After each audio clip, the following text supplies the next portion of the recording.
Sterling, happy anniversary. Faith carried a cake towards him. 6th wedding anniversary.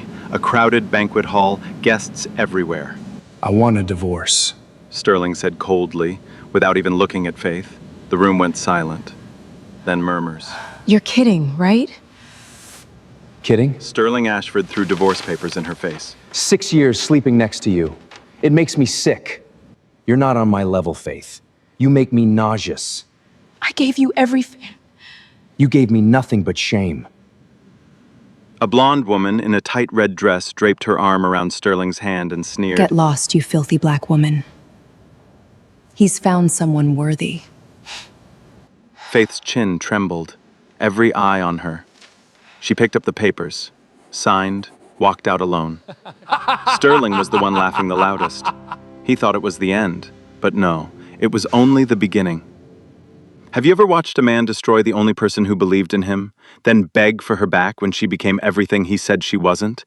Because you are about to so drop a comment, hit like, and let me take you back to where it all began.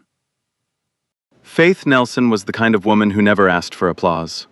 At 32, she worked as a senior accountant at a mid-sized firm in downtown Atlanta.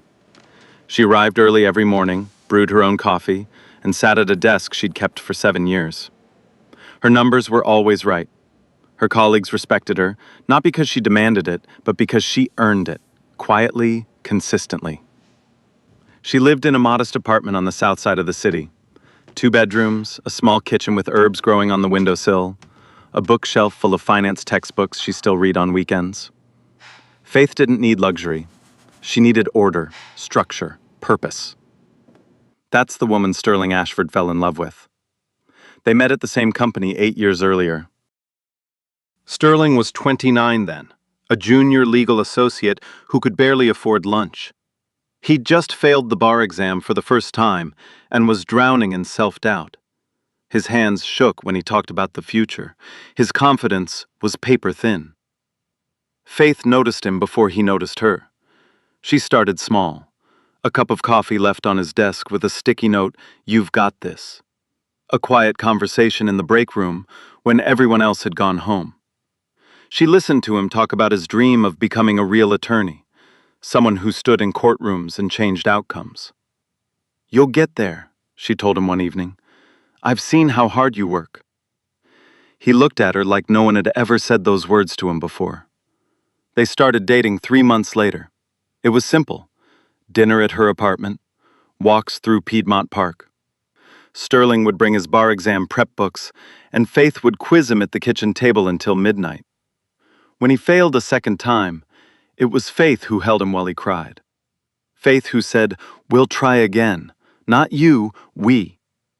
She took on extra freelance accounting work to cover their bills so Sterling could study full-time.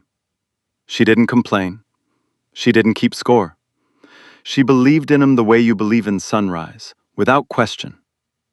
He passed the bar on his 3rd attempt. Faith was the first person he called. She could hear him crying through the phone. "I couldn't have done this without you," he said. "I know," she whispered, "but you did it."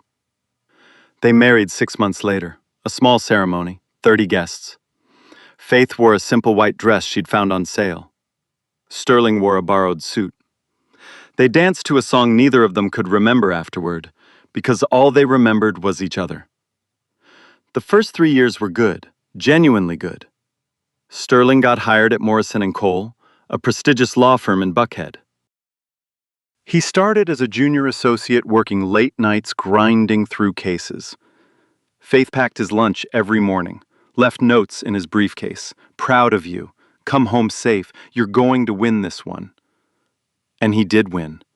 Case after case, promotion after promotion, junior associate, senior associate.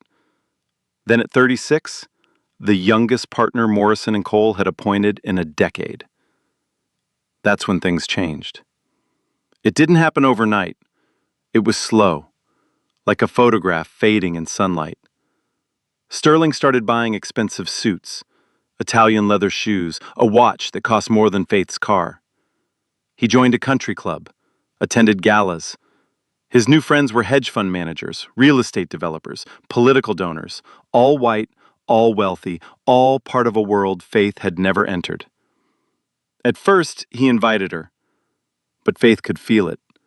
The way he'd introduce her quickly, then steer the conversation elsewhere. The way he'd glance at her outfit and say nothing. The way he stopped holding her hand in public. Then the invitation stopped altogether. "It's just a work thing," he'd say. "You wouldn't enjoy it." But Faith knew. She could see it in the way he looked at her now. Not with love, but with evaluation. As if she were a line item on a balance sheet that no longer added up. The worst part wasn't the distance. The worst part was that Sterling had started to rewrite their story. He told colleagues he'd gone to prep school, invented a father who played golf, never mentioned his childhood in South Atlanta anymore. The small house, the overtime shifts, the mother who worked 2 jobs to keep the lights on. Sterling Ashford was building a new man. And in that new man's life, there was no room for a black wife who reminded everyone where he really came from. She just didn't know it yet. The first time it happened in front of other people, Faith told herself she'd misheard. It was a Saturday evening in October. One of Sterling's colleagues, a senior partner named Bradley Harmon, was hosting a dinner party at his estate in Buckhead. White columns, circular driveway, a backyard with string lights and a live jazz trio. She spent 2 hours getting ready. A navy dress she'd bought for the occasion, simple gold earrings. She checked the mirror 3 times and still felt like something was wrong. Something she couldn't fix. Sterling barely looked at her when she came downstairs. "Ready?" she asked. He glanced at her shoes. "Those are the best you have?" She looked down. White heels, clean, polished. "What's wrong with them?" "Nothing." He grabbed his keys. "Let's go." They drove in silence. Sterling kept one hand on the wheel, the other scrolling through his phone. Faith stared at the passing houses, each one bigger, brighter, more certain of itself than the last. When they arrived, Bradley greeted Sterling with a handshake and a slap on the back. "There he is, the man of the hour." He barely acknowledged Faith, a quick nod, no name. Sterling didn't correct him. Inside, the room was full of people Faith didn't recognize. Women in designer dresses, diamonds catching chandelier light.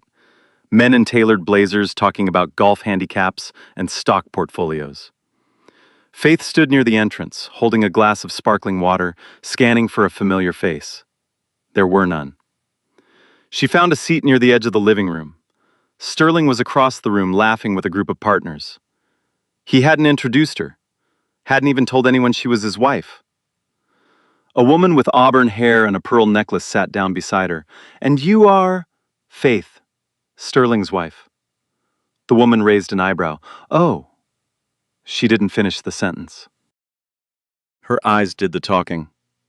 A slow scan from Faith's shoes to her hair, then a tight smile that said everything. "What do you do, Faith?" "I'm an accountant." "How nice." The woman turned to her friend. They whispered something, then they both laughed, not loud, just enough for Faith to hear.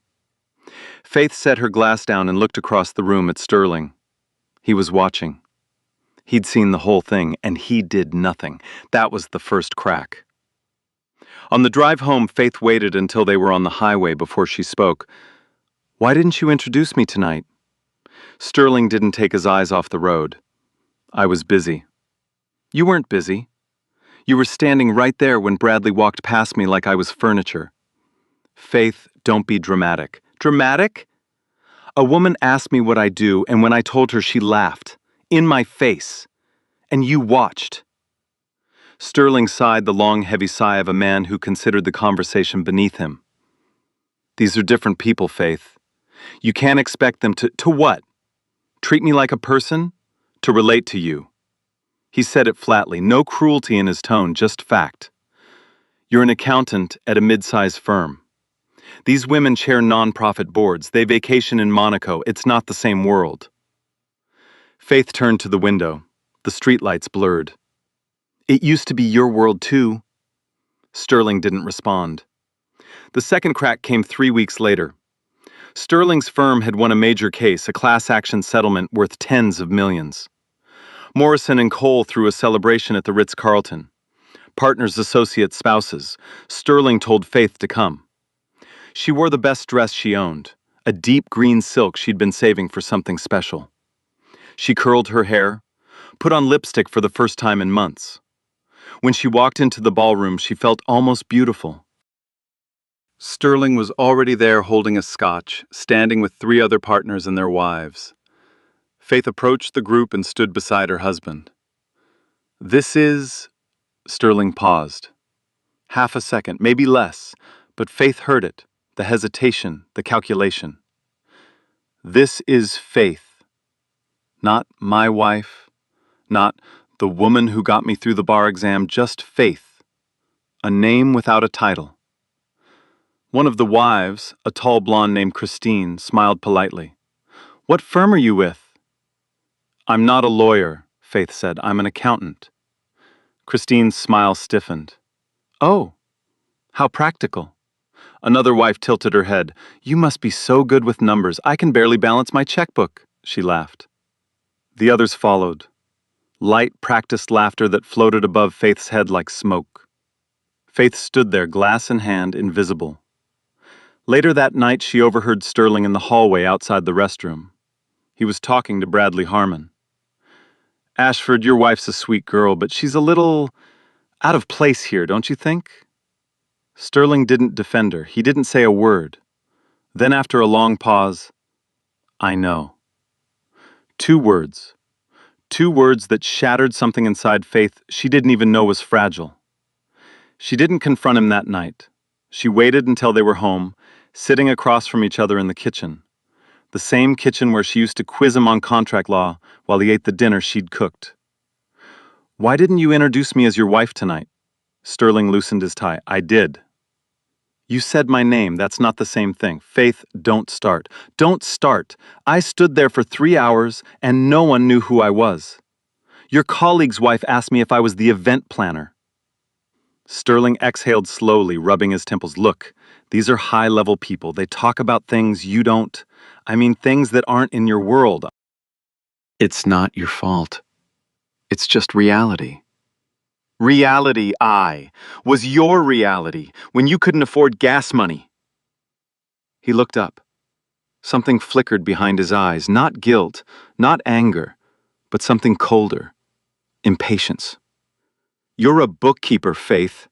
These women run foundations. They sit on boards. Their names are in magazines. I can't keep explaining why my wife doesn't—" He stopped himself. "Doesn't what?" He rubbed his forehead. "Fit." The word sat between them like a grenade, with its pin already pulled. Faith's hands were steady. Her voice was not. "I fit fine when you needed someone to pay your rent. I fit fine when you cried in my arms after failing the bar. I fit fine when nobody else in this entire world believed in you." Sterling stood up. "That was then. This is now. People evolve, Faith. I've evolved. And I need someone who's evolved with me. Someone who's evolved with you." Faith repeated it slowly, each word landing like a stone dropped into still water. He didn't answer. He walked into the bedroom and closed the door. The lock clicked, a small, precise sound that said more than any sentence he'd ever spoken. Faith sat alone at the kitchen table for over an hour. She didn't cry. She stared at the salt shaker in front of her, a cheap ceramic thing they bought at a flea market their first year together. Sterling had picked it out. He'd said it had character. Now it was just old. From that night on, the distance became a wall. Sterling stopped coming home for dinner. When he did, he ate in the study with the door closed. He stopped asking about her day. He slept on the far edge of the bed, as far from her as the mattress allowed, as if closeness was a debt he refused to carry. Faith tried. She bought new clothes, a blazer from Nordstrom, heels she could barely walk in. She read articles about wine pairings and contemporary art. She even looked into MBA programs, thinking maybe if she climbed higher, he'd finally see her. Sterling didn't notice. Or worse, he noticed, and it still wasn't enough. One night long after midnight, Faith woke up to the sound of Sterling's voice in the hallway. He was on the phone, his back to the bedroom door. "She's a good person. I'm not saying she isn't, but she's not on my level. She never will be. I need to make a decision before it's too late. Faith sat on the edge of the bed, hands on her knees. Moonlight came through the blinds in thin white lines across the carpet. She could hear her own heartbeat, slow, heavy, like something winding down. She didn't storm out. She didn't scream. She sat there in the dark, in the silence of a house that used to feel like home. And for the first time in 6 years, she understood. Sterling wasn't going to change. He wasn't going to see her, not the real her. Not the woman who carried him when he couldn't carry himself. Not the woman who believed in him before he believed in anything. He had already left this marriage. He just hadn't signed the papers yet. Pamela Covington didn't arrive by accident. She arrived by design. The annual charity gala for the Atlanta Bar Association was held at the Grand Hyatt that November. Crystal chandeliers, open bar, a string quartet playing Vivaldi in the corner. Every major law firm in the city had a table. Morrison and Cole had 3. Sterling was standing near the bar, bourbon in hand when she walked in. Blonde hair falling past her shoulders in loose waves, red lipstick perfectly applied. A black dress so tight it moved like a second skin. Red-soled heels clicking against marble with the precision of a metronome. A Hermes clutch tucked under one arm, Chanel No. 5 trailing behind her, like an invitation no one could decline. Every man in the room turned. Sterling forgot to breathe. "You look like you need better company," she said, leaning against the bar beside him. Her voice was velvet, low, warm, deliberate. "I'm sorry, do I know you?" She smiled, the kind of smile that had ended marriages before. "Pamela Covington, and no, you don't know me yet. But you will." What Sterling didn't understand, what no man in Pamela's orbit ever understood until it was far too late, was that she'd done her homework weeks ago. She knew his name before he walked in. She knew he was the youngest partner at Morrison and Cole. She knew his salary. She knew he was married. And she knew with the precision of a surgeon exactly where to cut. Pamela Covington was not a socialite. She was a professional. Her currency was beauty. Her investment strategy was men with more money than judgment, and Sterling Ashford, standing there with his bourbon and his insecurities and his hunger to be admired, was a textbook target. Over the next 2 months, Pamela operated with surgical patience. She appeared at every event Sterling attended, always nearby, always saying the exact right thing at the exact right moment. "You're the most impressive man in this room, Sterling. You know that, right? Someone with your talent shouldn't have to explain himself to anyone, especially not at home. You deserve a woman who matches your ambition. Not everyone can keep up with a man like you." Each compliment was a hook, and Sterling, starving for the kind of validation Faith had always given freely, but that he'd stopped valuing, swallowed every one. But Pamela was patient. Compliments alone wouldn't be enough. She needed to poison the well. "Does your wife come to these events?" Pamela asked one evening, adjusting Sterling's pocket square with casual intimacy. "Sometimes." Pamela sipped her champagne. "I just think a man at your level needs someone who elevates him, not someone he has to carry." She let the sentence land, then changed the subject. Effortless. Calculated. Sterling didn't respond. But the seed was planted, and Pamela watered it every week. Has she ever been to the Hamptons? Does she know the difference between Margot and Medoc? I'm not judging her, Sterling. I'm just saying you've outgrown each other. That's not cruel, that's just life. By December, Sterling wasn't just texting Pamela. He was confiding in her, telling her things he'd never told Faith, not because Faith wouldn't listen, but because Pamela made him feel like the version of himself he wanted to be real. He started going to the gym, bought new cologne, changed his haircut, tilted his phone away from Faith whenever a notification buzzed. Faith noticed. The cologne she hadn't bought. The phone always face down on the nightstand. The way Sterling came home later and later, smelling like places she'd never been. She didn't say anything, not because she was naive, because she already knew the answer, and she wasn't ready to hear it out loud. Then Pamela made her final move. A Tuesday night. Sterling lying in bed scrolling. Pamela's message glowed on the screen. "You're too good for the life you're living, Sterling. When are you going to do something about it?" He stared at the ceiling. Faith was asleep beside him, breathing slow, her hand resting near his arm. The same hand that held his during bar exam panic attacks. The same hand that signed their wedding certificate. He pulled the covers back, walked into the bathroom, closed the door, typed 3 words. "I'm working on it."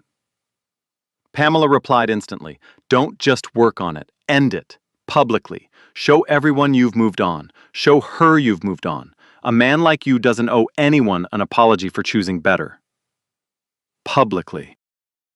That word lodged itself in Sterling's mind like a splinter. 3 weeks later, Sterling told Faith he wanted to celebrate their 6th anniversary at the Grand Meridian Hotel. Dinner, dancing, a big party with friends and colleagues. Faith was stunned, almost hopeful. Maybe this was his way of coming back. Maybe the distance had been temporary. Maybe she'd been wrong. She spent the entire morning decorating the private banquet hall. White roses on every table, candles arranged in patterns from Pinterest. A single-tier cake from the bakery Sterling used to love. She wrote their initials in the frosting herself. She wore a cream-colored dress, elegant but simple. Did her makeup carefully, the way a woman does when she's trying to remember why she's worth looking at. Guests arrived, 50. Sterling's colleagues, their spouses, a few of Faith's friends. The hall buzzed with conversation. Sterling arrived last. Navy suit, new watch. He looked like a man who'd already made his decision. Faith carried the cake toward him, candles lit, smile rehearsed all day. "Sterling, happy anniversary." "I want a divorce." Loud enough for the nearest tables to hear. The room went silent in expanding circles until the entire hall held its breath. "You're kidding, right?" "Kidding." Sterling pulled a folded envelope from his jacket and threw the divorce papers at her face. They hit her chest and scattered across the tablecloth. "6 years sleeping next to you, it makes me sick. You're not on my level, Faith. You make me nauseous." Gasps, whispers. Someone pulled out a phone to record. "You gave me nothing but shame." Then the final blow. Pamela appeared from behind Sterling's table, blonde hair, tight red dress, red heels. She draped her arm around Sterling's hand and turned to Faith with a sneer polished to perfection. "Get lost, you filthy black woman. He's found someone worthy." 50 people. Not one spoke. Not one stood up. Faith's chin trembled. The cake sat abandoned on the table, candles still flickering. She looked at Sterling. He was laughing. The loudest laugh in the room. Faith picked up the scattered papers from the tablecloth. Her hands were trembling so badly she could barely hold the pen. But she held it. Signed. Set the pen down. Straightened her back. She walked out of the Grand Meridian Hotel alone. The parking lot was dark. She sat in her car for 20 minutes before she could see well enough through the tears to drive. Behind her, through the ballroom windows, Sterling pulling Pamela close. Champagne glasses. Applause. 1 week later, Pamela moved into Sterling's villa. She redecorated every room. Threw out the herbs Faith had grown on the kitchen windowsill. Donated Faith's remaining belongings to Goodwill without asking. Sterling posted photos online. Pamela draped across a white couch, champagne in hand, #upgrade. His colleagues liked them. Friends commented with fire emojis. 6 years erased. Faith Nelson, the woman who built Sterling Ashford from nothing, was replaced in 7 days.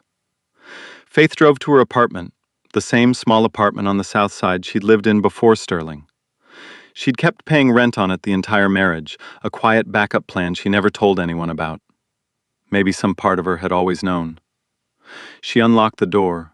The air inside was stale, dust on the countertops. The bookshelf still full of finance textbooks, the herb pots on the windowsill dried out brown but still standing. She sat on the edge of the bed she hadn't slept in for 6 years. She took off her heels, set them side by side on the floor. Then she pressed her face into the pillow and cried. She cried for the woman who decorated that banquet hall with roses. She cried for every night she spent quizzing a man on contract law who would one day throw divorce papers in her face in front of 50 strangers. She cried until there was nothing left.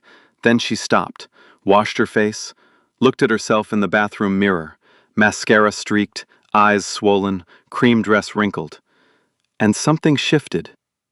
Not a dramatic revelation, just a quiet, stubborn thought that rose from somewhere deep inside her chest. If he thinks I'm nothing, I'll show him what nothing can become. She didn't know how, she didn't know when, but she knew with the same certainty she'd once had in Sterling himself that this was not her ending, it was her beginning. Meanwhile, the video from the anniversary party spread through Sterling's social circle like wildfire, not as outrage, as entertainment. Screenshots of Faith's face, memes with the caption, "Not on my level." Sterling's friends shared them in group chats with laughing emojis. No one checked on Faith. No one called. The world had watched a woman be humiliated in public, and the world had laughed. For the first 2 weeks after the divorce, Faith didn't leave her apartment. She called in sick to work, ate cereal standing over the kitchen sink, kept the curtains closed. Her phone buzzed occasionally, a few friends checking in, a cousin in Charlotte who'd heard through the grapevine. She responded to none of them.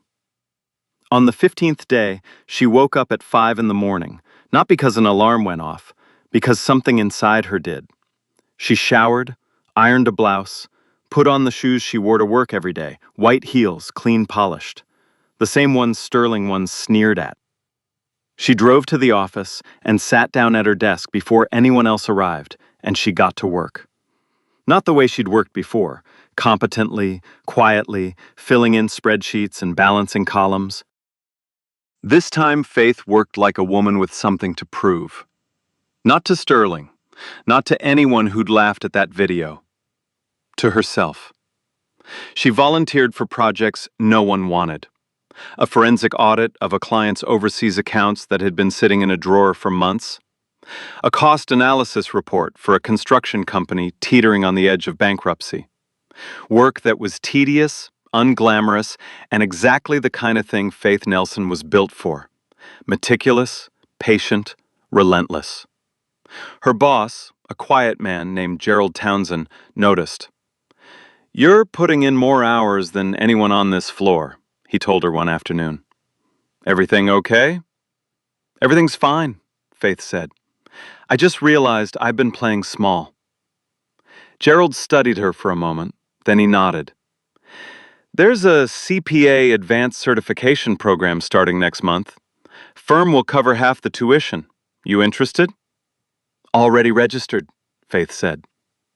She passed the certification in 4 months, top of her cohort.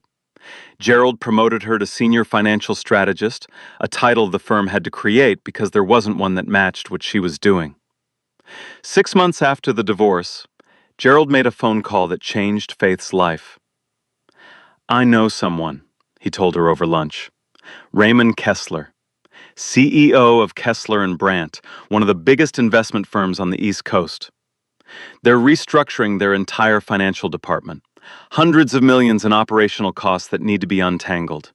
Ray's been looking for someone. I told him about you." Faith set down her fork. "Me? You. Specifically you." The interview at Kessler and Brandt was nothing like anything Faith had experienced before. A glass-walled conference room on the 42nd floor of a tower in Midtown Atlanta. A mahogany table that seated 20. And at the head of it, Raymond Kessler, silver-haired, sharp-eyed, the kind of man who made decisions in seconds and regretted none of them. Faith presented a restructuring plan she'd built over 3 weekends. She'd analyzed Kessler and Brandt's public filings, identified redundancies in their operational budget, and mapped out a phased cost reduction strategy that no one at the firm had considered. Raymond Kessler leaned back in his chair when she finished. He didn't speak for 10 seconds. Then, "How soon can you start?" Faith was hired as Senior Vice President of Finance, the youngest in the company's history, the only black woman in the executive suite.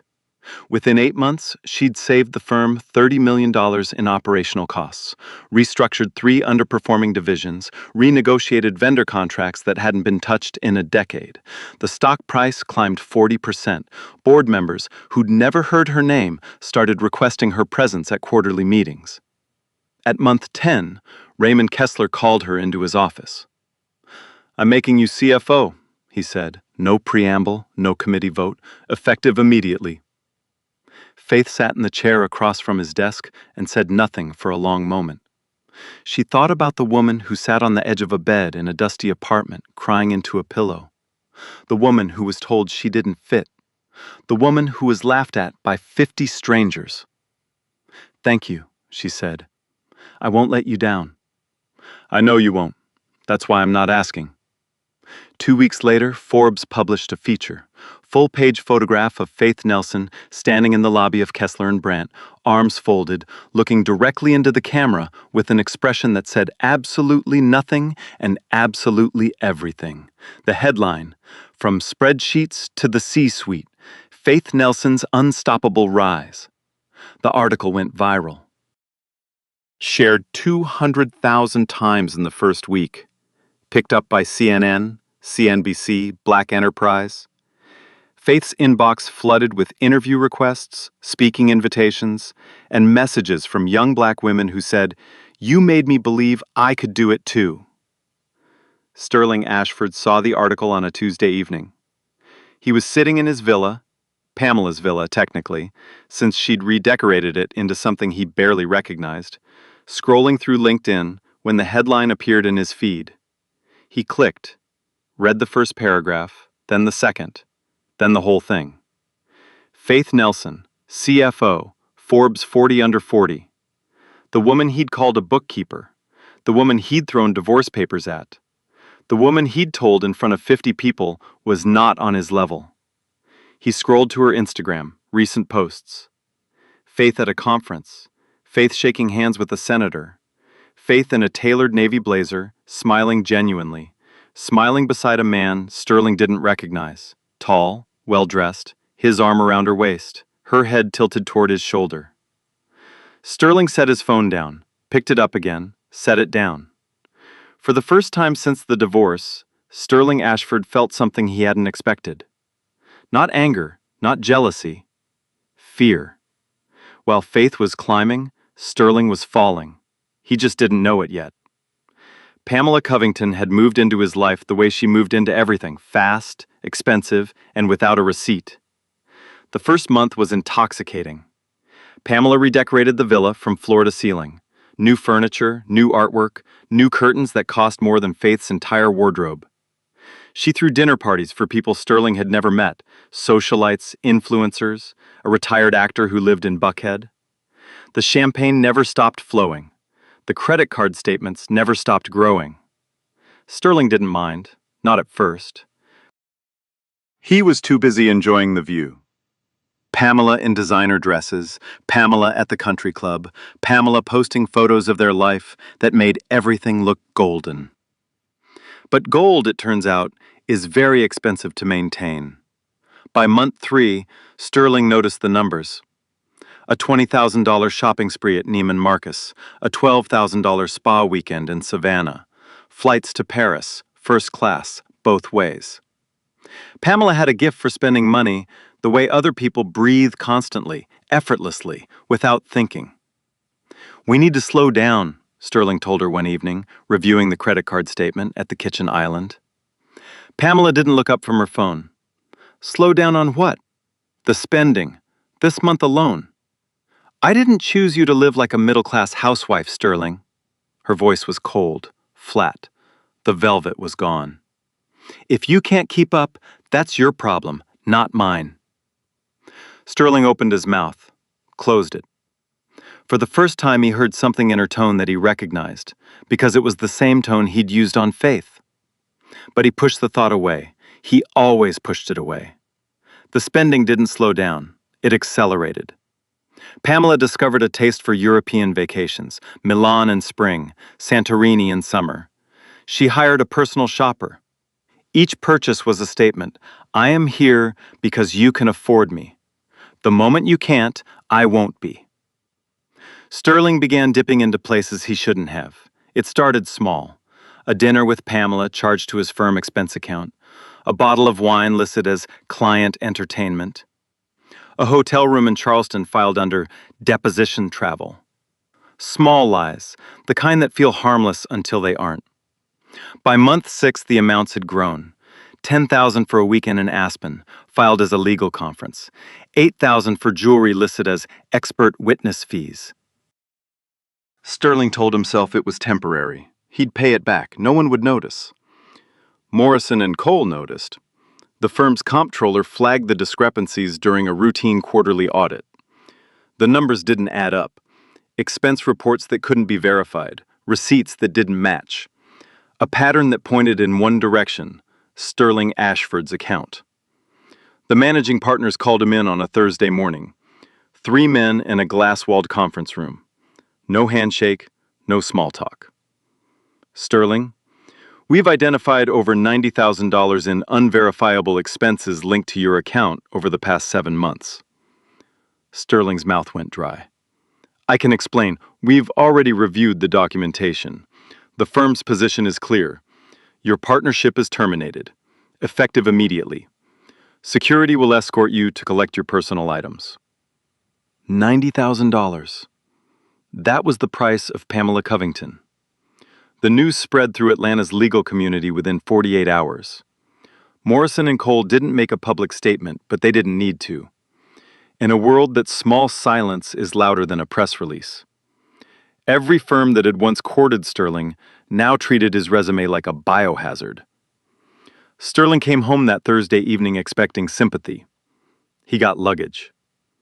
Pamela was in the bedroom folding clothes into a Louis Vuitton suitcase. Her movements were brisk, efficient. The way someone packs when they've done this before. Where are you going? Sterling asked from the doorway. Somewhere that isn't here.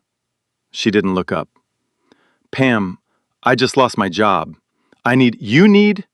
She stopped folding and turned to face him. Her expression was blank. Not angry, not sad, just done. I didn't sign up for need, Sterling. I signed up for want. And right now, I don't want this. She zipped the suitcase, rolled it past him, and walked out the front door. Her heels clicked against the tile, the same precise rhythm as the night they'd met. The door closed behind her with a sound that was neither a slam nor a whisper, just a fact. On the kitchen counter, she left a sticky note in red ink. It was fun while it lasted. Sterling stood in the empty villa. Pamela's perfume still hung in the air. The furniture she'd picked, the art she'd chosen, the curtains that cost more than Faith's wardrobe. He looked at the sticky note, and he remembered another piece of paper, divorce documents scattered across a tablecloth, thrown in a woman's face while 50 people watched. The villa was silent. The champagne was flat. The gold had turned to dust. And Sterling Ashford was alone. 1 year after the divorce, Sterling Ashford barely recognized his own life. The villa was gone, sold at a loss to cover the debts Pamela left behind. The country club membership canceled. The Italian suits hung in a closet he could no longer afford to open. He'd moved into a 1-bedroom apartment in East Atlanta, the kind of building where the walls were thin enough to hear neighbors argue about the electric bill. No firm in Atlanta would hire him. His name had become a cautionary tale, the partner who embezzled $90,000 for a woman who left him with a sticky note. He picked up freelance legal work, small claims, traffic disputes, contract reviews for $500 apiece. His friends, the ones who'd laughed at the anniversary party, the ones who'd commented fire emojis on Pamela's photos, stopped calling within a month. In their world, failure wasn't a temporary state. It was a permanent address. Sterling ate alone most nights. Microwaved meals on a folding table. He stopped going to the gym, stopped buying cologne, stopped looking at himself in the mirror with anything resembling approval. And then, on a Wednesday afternoon in October, exactly 1 year and 2 days after throwing divorce papers in Faith's face, Sterling walked into the National Financial Leadership Conference at the Georgia World Congress Center. He wasn't invited. He'd bought a general admission ticket, $95, the cheapest option, because a former colleague had mentioned that the keynote speaker was someone from Atlanta, and Sterling, with nothing else to fill his afternoon, decided to go. The auditorium seated 3,000. Sterling found a chair near the back in the last row where the lights were dim and no one would recognize him. The MC walked to the podium. Ladies and gentlemen, please welcome this year's Forbes 40 Under 40 honoree, the Chief Financial Officer of Kessler and Brandt, Faith Nelson. The room erupted. 3,000 people, standing ovation. Sterling's body went cold. Faith walked onto the stage in a tailored charcoal blazer and black heels. Her hair was pulled back. Her posture was perfect. She looked nothing like the woman he'd married, and everything like the woman she'd always been, the one he'd been too blind to see. She spoke for 20 minutes about resilience, about reinvention, about the danger of letting other people define your worth. She never mentioned Sterling by name. She didn't need to. Everyone in that room who knew the story, and by now many did, understood exactly who she was talking about. Someone once told me I wasn't on his level, Faith said, her voice steadied, her eyes scanning the crowd. And for a long time I believed him. I believed I was small, that I was less, that I didn't belong in rooms like this one.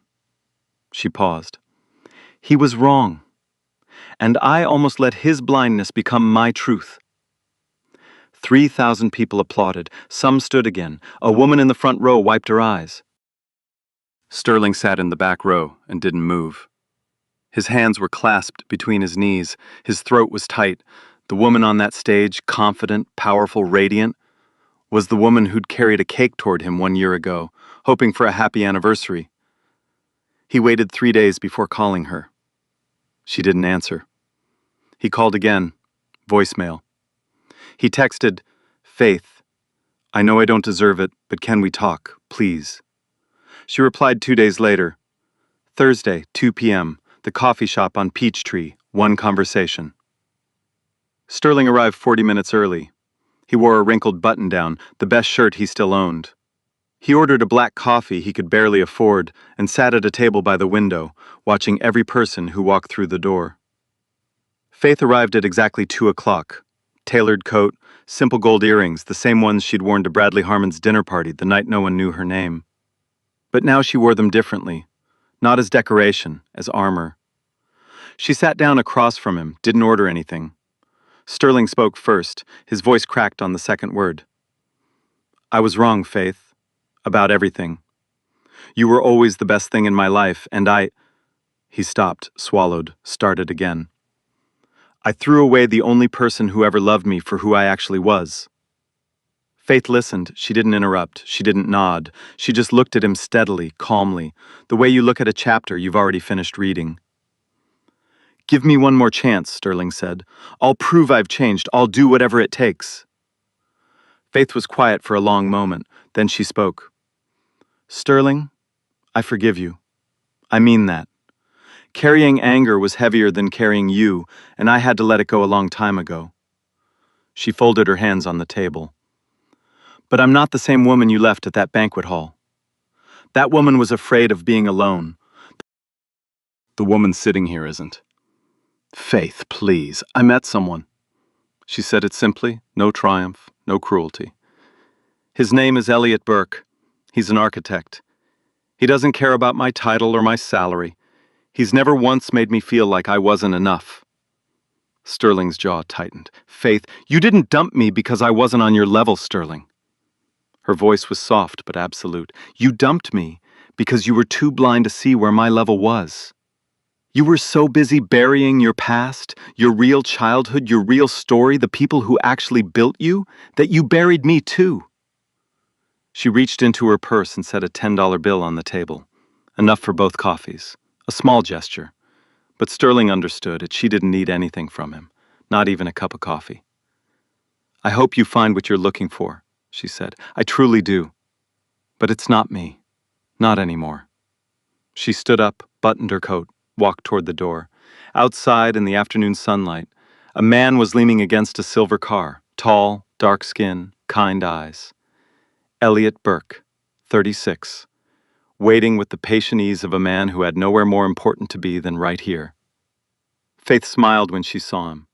Not the rehearsed smile from the anniversary party, a real one. The kind you can't fake because it starts somewhere behind your ribs.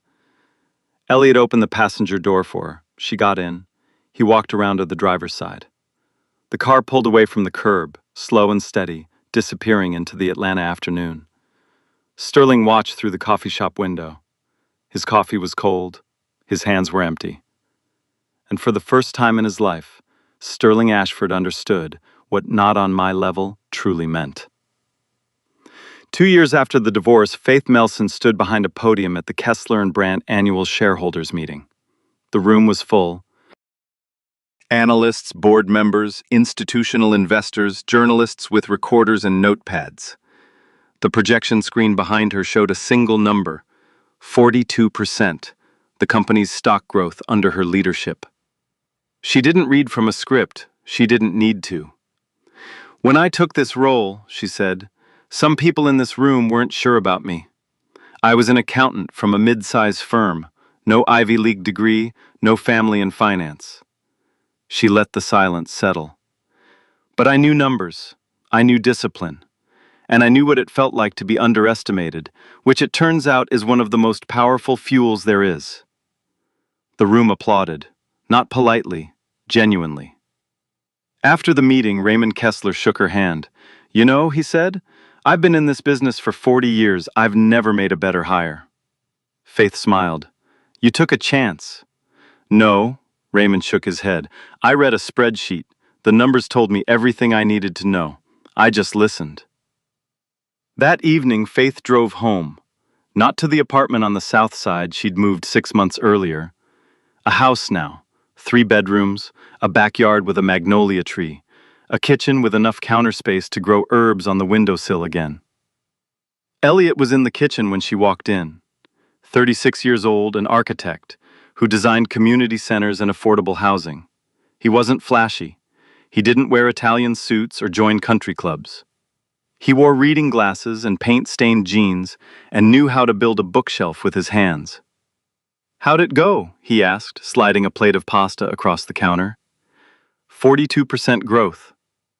"That's my girl," he kissed her forehead. "Analysts, board members, institutional investors, journalists with recorders and notepads." The projection screen behind her showed a single number, 42%, the company's stock growth under her leadership. She didn't read from a script. She didn't need to. "When I took this role," she said, "some people in this room weren't sure about me. I was an accountant from a mid-sized firm, no Ivy League degree, no family in finance." She let the silence settle.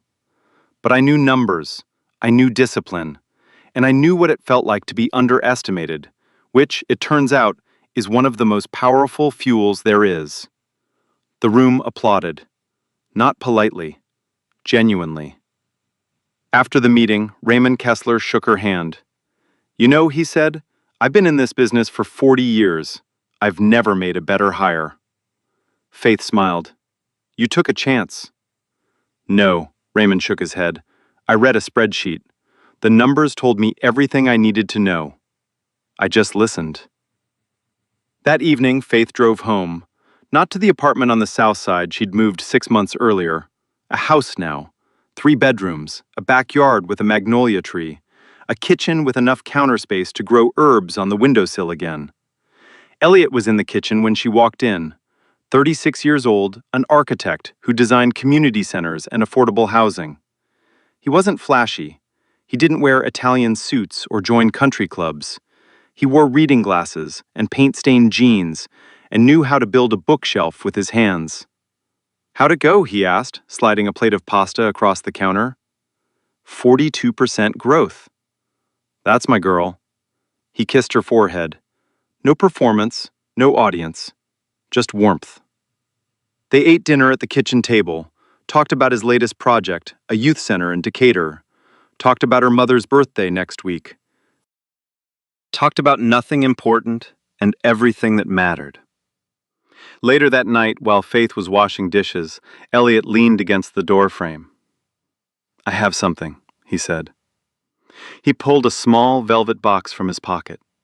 No fancy restaurant, no grand gesture, just a man standing in a kitchen, holding a ring, looking at the woman he loved. "I know you've had someone promise you forever before," Elliot said quietly, "and I know he broke it. So I'm not going to promise you forever. I'm going to promise you today. And then tomorrow, I'll promise you again, and the day after that. Every single day for as long as you'll let me." Faith's eyes filled. Not with the tears she'd cried in that dusty apartment, not with pain, with something she'd almost forgotten existed. Joy. She nodded. Elliot slipped the ring onto her finger. They stood in the kitchen, their kitchen, holding each other while the water ran in the sink and the magnolia tree swayed outside the window. No penthouse, no gala, no champagne hashtag. Just two people, one ring, and a promise made honestly. Meanwhile, in East Atlanta, Sterling Ashford sat in his one-bedroom apartment. The folding table was still there, the microwave dinners, the silence. He'd found work at small legal cases, the kind that paid enough to cover rent, but not enough to rebuild a reputation. His former colleagues at Morrison & Cole didn't return his emails. Bradley Harmon had blocked his number.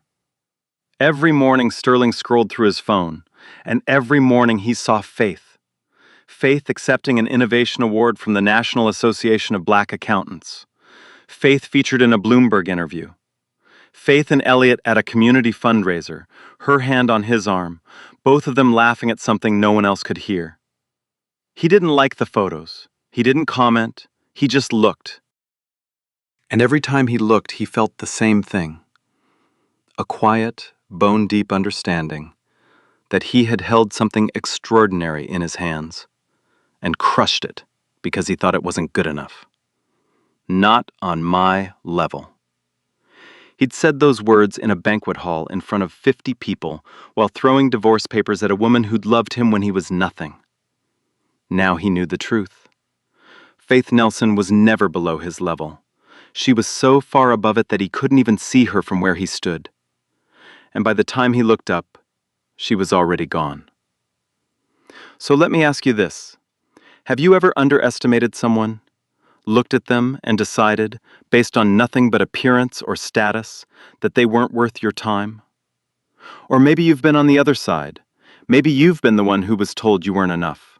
The one who was laughed at, looked over, pushed aside. If Faith's story taught us anything, it's this. The people who underestimate you are writing a check they can't cash. And one day, maybe not today, maybe not tomorrow, but one day, life is going to collect. Drop your story in the comments. Share this with someone who needs to hear it today. And if you haven't already, like and subscribe, because stories like Faith's deserve to be told and heard and remembered. Something about this story I can't shake. 3 things.